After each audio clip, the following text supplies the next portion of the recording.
Hi എല്ലാവർക്കും രേഖാസ് kitchen വേൾഡിൻ്റെ പുതിയ വീഡിയോയിലേക്ക് സ്വാഗതം. അപ്പോൾ ഇന്ന് നമ്മൾ ഉണ്ടാക്കുന്നത് ഒരു കോവയ്ക്ക് ഉപ്പേരിയാണ്. അപ്പോൾ നമുക്ക് വീഡിയോയിലേക്ക് പോട്ടാ.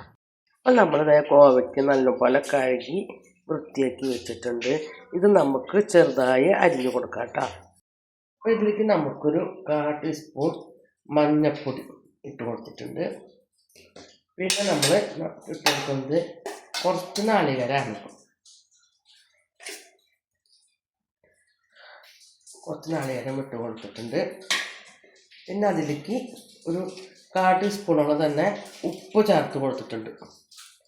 അതിന് ശേഷം നമുക്ക് ഇത് നന്നായി മിക്സ് ചെയ്ത് കൊടുക്കാം. അപ്പോൾ നമ്മൾ ഒരു ടീസ്പൂൺ വെച്ച് മിക്സ് ചെയ്യുന്നതിന് നല്ലത് നമ്മൾ കൈ കൊണ്ട് മിക്സ് ചെയ്യണതാണ് കേട്ടോ. അപ്പോൾ നമ്മളിത് കോവയ്ക്കുപ്പേരി റെഡിയാക്കാനായിട്ട് ഒരു പാത്രം എടുത്ത് അടുപ്പിൽ വെച്ചിട്ടുണ്ട്. നമുക്ക് കുറച്ച് വെളിച്ചെണ്ണ വെച്ച് കൊടുക്കാം കേട്ടോ. അപ്പോൾ നമുക്ക് വെളിച്ചെണ്ണ എത്ര ഒഴിക്കണം അതുപോലെ തന്നെ ടേസ്റ്റ് കൂടും. നമ്മൾ കുറച്ച് വെളിച്ചെണ്ണയാണ് ഒഴിച്ച് കൊടുത്തിട്ടുള്ളൂ. അപ്പോൾ നമ്മുടെ വെളിച്ചെണ്ണയൊക്കെ ചൂടായിട്ടുണ്ട്. അതിലേക്ക് നമ്മൾ ചുവന്നുള്ളിയും വെളുത്തുള്ളിയും കൂടിയിട്ട് ചതച്ച് വെച്ചിട്ടുണ്ട് കേട്ടോ. അപ്പോൾ അത് ഇട്ട് കൊടുക്കാം.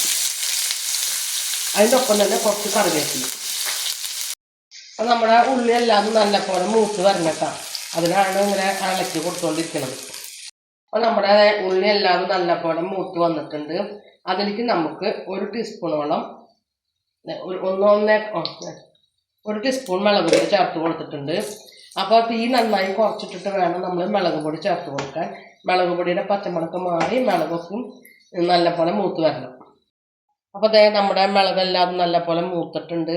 അതിലേക്ക് നമ്മൾ അരിഞ്ഞ് വെച്ച കോവയ്ക്ക ഇട്ട് കൊടുക്കാം കേട്ടോ. എന്നിട്ട് നമുക്ക് നമ്മുടെ പൊടികളൊക്കെ ആയിട്ട് നന്നായി മിക്സ് ചെയ്ത് കൊടുക്കാം. എപ്പോഴും ചെറു തീയിൽ വേണം ഇത് മിക്സ് ചെയ്ത് കൊടുക്കാനായിട്ട്, അല്ലെങ്കിൽ പെട്ടെന്ന് അടി പിടിക്കാനുള്ള സാധ്യതയുണ്ട്. അതുകൊണ്ടാണ് ചെറിയ തീയിൽ തന്നെയാണ് വെച്ചേക്കുന്നത്. അതിലേക്ക് നമുക്ക് കുറച്ച് വെള്ളം ചേർത്ത് കൊടുക്കാം കേട്ടോ.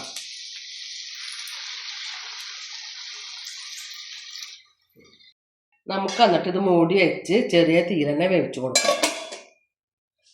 നമ്മുടെ കോവയ്ക്കുപ്പേരി എന്തായി നിൽക്കുന്നത് നോക്കാട്ടോ. വെന്ത് തുടങ്ങി. അപ്പോൾ നമ്മളിതിൽ ഉപ്പ് പോരങ്ങിയ ഉപ്പൊക്കെ ഇട്ടിടണം കേട്ടോ. അപ്പോൾ ഞാൻ ഒന്ന് ടേസ്റ്റ് നോക്കട്ടെ. ഉപ്പ് ഇല്ലെങ്കിൽ നമുക്ക് കുറച്ച് ഉപ്പും കൂടി ചേർത്ത് കൊടുക്കണം. അപ്പോൾ നമ്മുടെ ഈ കറിയിൽ ഉപ്പൊക്കെ ഉണ്ട് കേട്ടോ. അപ്പോൾ കോവയ്ക്ക വെന്തിട്ടുണ്ട്. ഒരു 2 മിനിറ്റ് കൂടി കഴിയുമ്പോൾ നമുക്ക് നിർത്താം. അപ്പോൾ നമുക്ക് 2 മിനിറ്റോളം കഴിഞ്ഞിട്ടുണ്ട്. അപ്പോൾ ഇതിലേക്ക് നമുക്ക് കുറച്ച് കറിവേപ്പില ഇട്ട് കൊടുക്കാം. അതിൻ്റെ മുകളിൽ തന്നെ കുറച്ച് വെളിച്ചെണ്ണയും കൂടി ഒഴിച്ച് കൊടുക്കാം. ഒരു ടേസ്റ്റിന് വേണ്ടിയിട്ടാണ് നമ്മൾ ചേർത്ത് കൊടുക്കുന്നത് കേട്ടോ. അതിന് ശേഷം നമുക്ക് ഇതൊന്നും കൂടി 2 മിനിറ്റ് മൂടി വയ്ക്കാം, ആ വേപ്പിൻ്റെ ഇലയൊക്കെ വാടാനായിട്ട്. അപ്പോൾ നമുക്ക് വീണ്ടും തുറന്ന് നോക്കാം കേട്ടോ. വേപ്പിൻ്റെ ഇലയ്ക്കും വാടി നല്ലൊരു മണം വന്നിട്ട് വെളിച്ചെണ്ണയുടെ ഫ്ലേവറിൻ്റെ.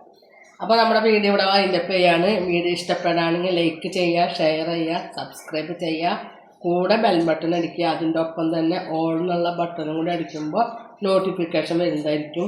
പുതിയൊരു വീഡിയോയുമായി വീണ്ടും വരുന്നതായിരിക്കും. അതുവരെയും ടാറ്റ ബൈ ബൈ.